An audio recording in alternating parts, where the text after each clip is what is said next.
Le coin lecture.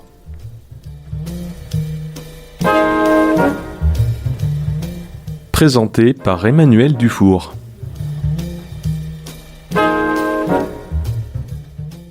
Chères auditrices, chers auditeurs, bonjour et bienvenue dans ce 44e numéro du coin lecture. Aujourd'hui, nous allons retrouver la plume de Séverine Mazières. Autrice périgordine de naissance et de cœur, Séverine Mazières écrit depuis l'enfance. Des histoires d'aujourd'hui, de personnes simples, souvent des femmes, qui pourraient être notre sœur, notre mère, notre cousine, comme elle se plaît à le dire.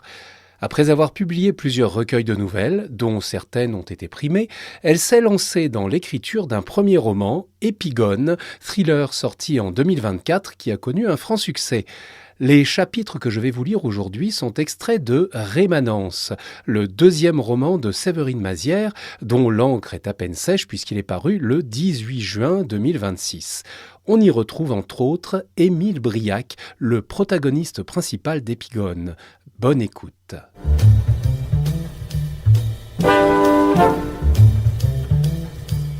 Chapitre 1. Samedi 13 août 2022, 11h11. Le noir, compact, total, silence oppressant. Marty tente d'inspirer. L'air a le goût de poussière et de moisie. L'humidité imprègne ses vêtements, sa peau. Ses mains tremblent contre le sol froid et granuleux. De la terre battue. Le dos contre la paroi, ses bras sont tirés vers l'arrière, attachés. Une corde rude, nouée solidement, relie ses poignets à un anneau scellé dans un mur, à 10 centimètres du sol. Impossible de se redresser. Chaque tentative de se hisser, de se dégager, réveille une douleur sourde dans ses épaules, dans ses reins.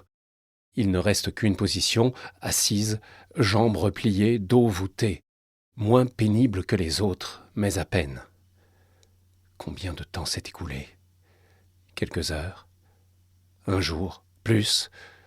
Son ventre proteste, creux, grondant. Sa bouche est sèche, sa langue râpeuse. La soif s'ajoute à la faim, sourde, harcelante. Et ce froid, lent, implacable, qui engourdit ses extrémités, mord ses os, ralentit ses pensées. Pourtant, ça tourne dans sa tête, des images, des bribes. Les souvenirs reviennent. Devant sa porte, sa sacoche d'ordinateur au bras, la canicule, son pantalon qui collait à sa peau, sa clé, la serrure, ouvrir. Soudain, la sensation vive d'une piqûre. Marty a porté la main à son cou, a laissé échapper un cri. Une fraction de seconde, son regard a cherché. Un homme, oui, sûrement, puis le vide, le noir, l'effondrement. Depuis, plus rien. Pas de lumière. Pas de repère, pas de temps, pas d'issue. La douleur dans le crâne est tenace. Migraine, coups, déshydratation, tout ça à la fois. Un bandeau enserre sa tête comme un étau. C'est sans doute pour ça aussi que tout est noir autour et que la céphalée s'obstine, lancinante. L'absence de bâillon sur sa bouche lui fait penser qu'il n'y en a pas besoin. Son agresseur doit savoir ce qu'il fait. Son esprit de déduction de journaliste lui souffle. Inutile de hurler. Ça doit être isolé, loin de tout. Personne ne t'entendra ici. Pas la peine de te fatiguer. Où suis-je ? Qu'est-ce qu'on me veut ? Pourquoi ? Pas de réponse. Que le noir, le silence. Est-ce la nuit dehors, ou simplement l'absence totale de lumière, celle qui règne dans un sous-sol, une cave, un caveau, une tombe. L'angoisse monte, lente d'abord, rampante. Elle s'insinue dans la gorge, dans la poitrine, au fond des tripes, viscérale. Son souffle se bloque, son cœur cogne, plus vite, plus fort. Une chaleur soudaine grimpe sous sa peau, l'étouffe, serre sa trachée. L'air lui manque. Pas à cause d'une insuffisance d'oxygène, pas encore. Une image s'impose, celle d'être là pour toujours, dans le noir, et bientôt la mort. Non, Impossible. Faut que je bouge. La panique est un feu. Elle brûle sa léthargie, arrache son esprit au brouillard. Tout son corps se tend. Ses poignets tirent sur la corde. Sa peau râpe, irrite. Peu importe, il faut lutter. Un mouvement brusque. La corde résiste, mord ses chairs. Ses épaules protestent. Sa tête cogne le mur. Mais ce n'est rien. Ce n'est pas la mort. Pas encore. Alors vient l'acharnement. Son torse se tord. Il faut trouver un angle, une faiblesse. Ses pieds poussent, glissent, retombent. Recommence. Encore. Et encore. Le souffle court, les poignets lacérés, le cœur battant à tout rompre. Dans l'obscurité, il n'y a que ce bruit à présent, celui de la lutte, du frottement des cordes, des halètements, du choc sourd des talons contre la terre battue. Et cette voix intérieure, muette mais obsédante. Pas ici, pas comme ça, pas maintenant. Il faut que je sorte. Puis soudain, autre chose. Un son étouffé, lointain. Un frémissement. Son corps se fige.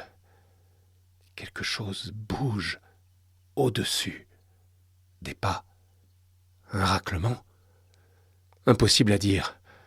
Le bruit est sourd, diffus comme filtré. Le sol là-haut semble porter un poids. Le souffle se suspend. Les yeux se ferment pour mieux entendre, bien qu'il n'y ait rien à voir. Le bruit s'éloigne, revient, indistinct. Animal, humain, l'esprit affolé imagine une forêt, des racines, des bêtes qui grattent. Ou quelqu'un, le ravisseur, un passant, du secours. Puis plus rien. Le silence retombe, plus lourd encore. Marty panique, et sans réfléchir, pousse un hurlement qui lui déchire la gorge. « À l'aide !»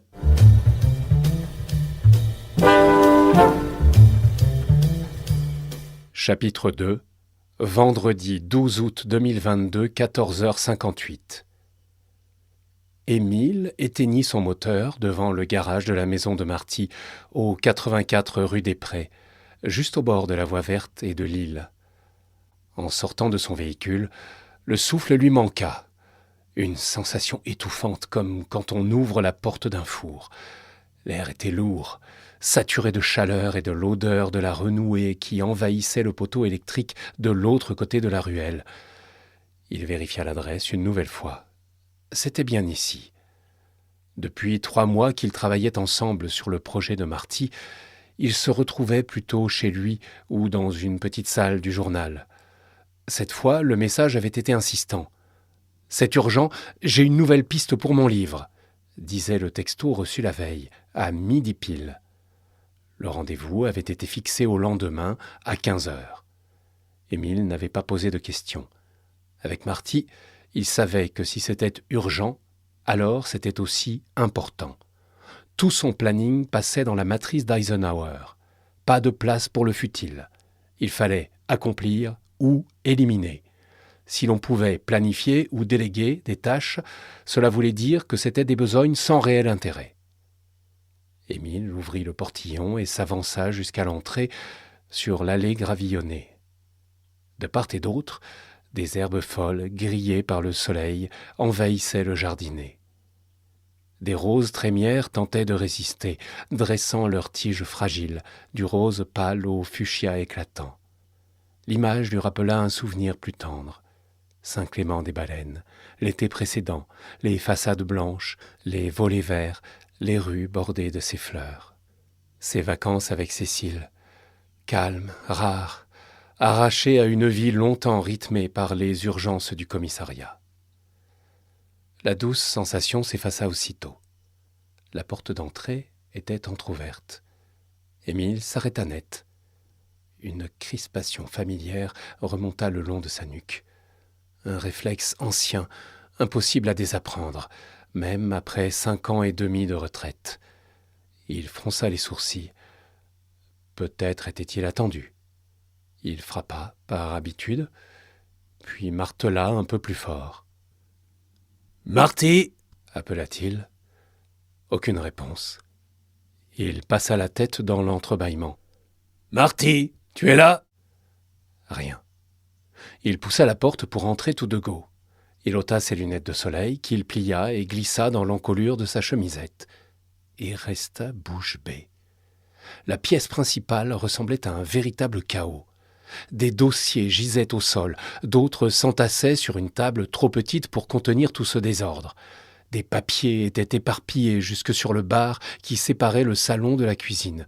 Sur une autre table, plus discrète, peut-être un bureau, des carnets ouverts, des stylos, des surligneurs, des journaux, des chemises colorées plus ou moins épaisses. Émile resta figé. Il observa la scène en silence. Il n'avait jamais mis un pied ici et il ne s'attendait pas à ça. Il avait imaginé Marty comme quelqu'un de méthodique, presque maniaque. C'est l'image qu'on se fait des journalistes d'investigation, non ? 2 chats noirs surgirent soudain d'un coin de la pièce et vinrent se frotter sur ses jambes en miaulant. « Ben ? Affleck ?»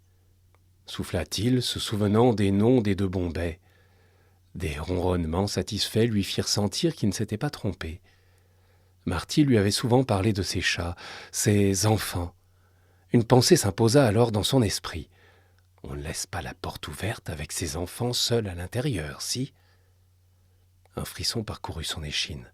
« Marty !» appela-t-il plus fort cette fois. « C'est Émile !» Pas de réponse. Il s'avança vers le couloir qui menait au fond de la maison. Une porte ouverte sur une salle de bain, une autre sur une chambre. Pas un bruit. Il repéra l'escalier qui montait à l'étage et se pencha pour héler une nouvelle fois. « Y a quelqu'un ?» Toujours rien. Il posa un pied sur la première marche, hésitant. Puis il cramponna la rampe et monta 2 à 2. 3 portes sur le palier, 2 ouvertes, une fermée. Il tenta encore. « Marty ! C'est Émile !» La première pièce, étriquée, servait de buanderie. Machine à laver raccordée dans un coin, tablette au-dessus où s'alignaient des barils et flacons de produits, linge sur une table à repasser, lessive étendue sur un tancarville, portant encombré de vestes et manteaux inutiles pour la saison. 4 étagères encastrées dans un mur, cachées à demi par un grand rideau de lin beige, laissaient entrevoir des piles de vêtements. Pas de Marty. La pièce en face, en revanche, cloua Émile sur place. Du sol au plafond, des rayonnages couverts de livres de toute taille, de toute couleur, allant du format de poche classique, il aperçut Voltaire, Maupassant et Zola, aux livres d'art et de photos. L'imposant ouvrage du photojournaliste franco-brésilien Sébastien Salgado, Genesis, reposait sur le dessus. Près de la fenêtre, une bergère au velours vert olive élimé, une grande lampe sur pied en laiton avec un éclairage plus bas pour la lecture. Sur le fauteuil, un livre, 1991 de Franck Thiès, d'où dépassait un marque-page dédicacé. Quelle surprise! Il l'avait dévoré en 3 jours à Noël, mais il n'aurait jamais pensé trouver ce genre de littérature chez Marty. Pour lui, les journalistes ne s'intéressaient qu'aux documentaires et aux rapports d'analyse sur la société, pas à la fiction. Émile ne s'attarda pas plus et se dirigea vers la dernière porte, fermée. Il tenta un énième « Marty !» et tourna la poignée. Des toilettes, immenses, avec des rayonnages de lecture ici aussi. Il ne put s'empêcher de sourire en imaginant Marty en position, un Franck Thiès à la main. Il ferma les yeux pour chasser cette image de son esprit et tira la porte. Émile redescendit l'escalier aussi vite qu'il l'avait monté et revint dans le salon qu'il scruta une nouvelle fois du regard. Un détail attira soudain son attention. Sur le bureau, au milieu du désordre, un enregistreur. Il le reconnut aussitôt. C'était celui utilisé pour leurs entretiens, pour son enquête, pour son roman. Pourquoi est-il là s'il n'y a personne ? C'est pas logique. Marty aurait jamais laissé traîner son dictaphone, jamais. En tout cas, Émile avait toujours vu l'objet en sa possession à chacune de ses visites. C'est le matériel indispensable pour les bons journalistes, les vrais. Ce n'était pas lui qui avait inventé ça. quelque chose clochait. Il tendit la main, attrapa l'appareil, le retourna. Il appuya sur le bouton, l'écran s'alluma. Il fonctionnait. Il sélectionna Menu et lança la lecture du premier fichier.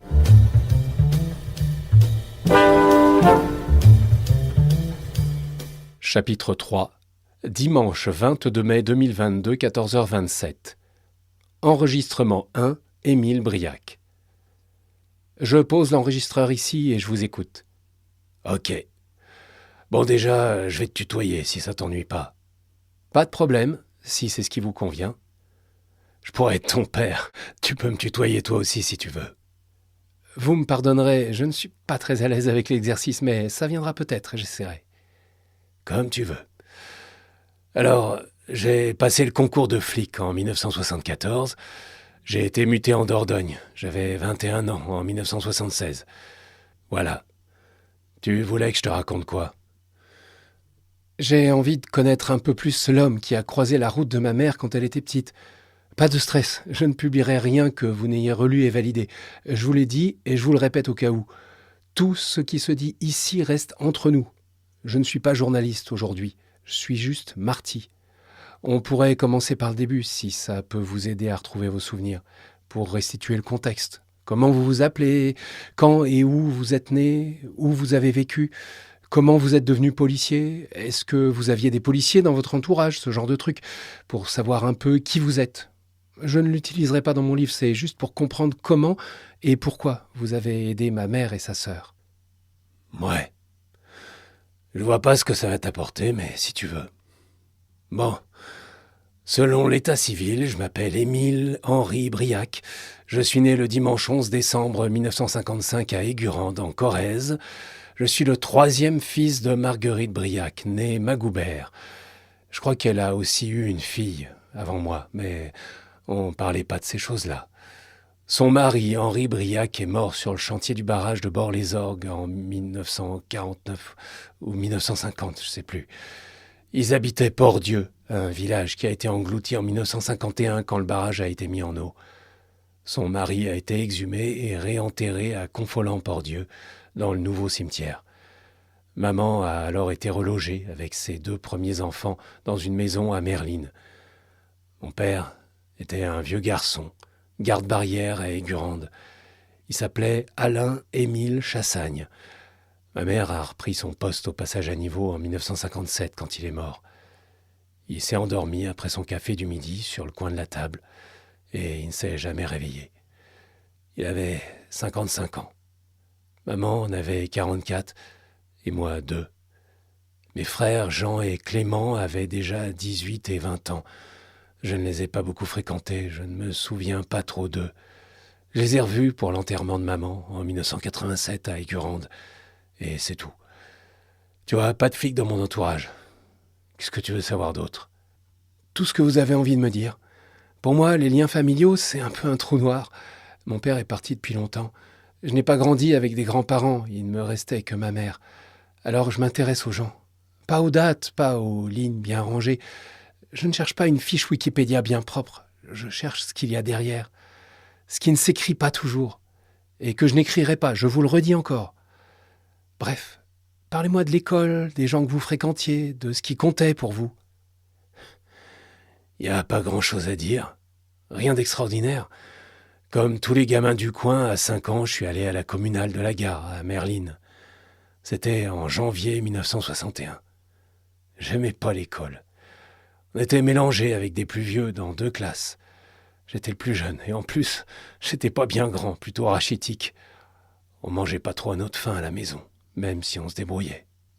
Le premier jour, à la rentrée, j'ai vu un élève, un des plus vieux, se faire taper sur les doigts par l'instit, avec une grande règle en fer, parce qu'il savait pas lire les mots écrits au tableau. Ça m'a pas vraiment donné confiance. J'ai pensé que si c'était ça l'école, je préférerais rester travailler avec ma mère chez nous. C'est en tout cas ce que je lui ai dit le soir en rentrant. J'ai pleuré. Je voulais plus y aller. Elle m'a consolé et m'a expliqué que c'était crucial de bien apprendre, qu'elle n'avait pas pu continuer, elle, et que maintenant, elle avait besoin de moi pour écrire ses courriers et faire ses comptes. Elle en avait assez d'être aidée par les voisins pour comprendre les papiers importants. Elle avait honte de demander à la préposée de la poste de vérifier une adresse. Alors, j'ai fait de mon mieux pour elle. Je voulais lui faire plaisir. Elle travaillait dur. Elle avait la charge de la barrière. Elle faisait également du repassage. Je voyais des dames bien habillées qui venaient chez elle le samedi et qui lui portaient de grandes bassines de linge que ma mère défroissait jusqu'au dimanche soir. Il y avait de la vapeur et l'odeur de la lessive partout dans la cuisine pendant 2 jours. Elle s'occupait aussi de son jardin, son potager. Moi, je l'aidais à ramasser les planches de patates. Je triais les petites pour le cochon du voisin. On avait des lapins. Je me souviens du clapier au bord de la voie ferrée, au fond du verger. Nos voisins avaient des poules. Je me rappelle que maman me donnait les petites patates ou un lapin parfois, et je les portais chez eux. Je revenais avec une corbeille d'œufs ou un poulet en échange. Voilà comment on vivait.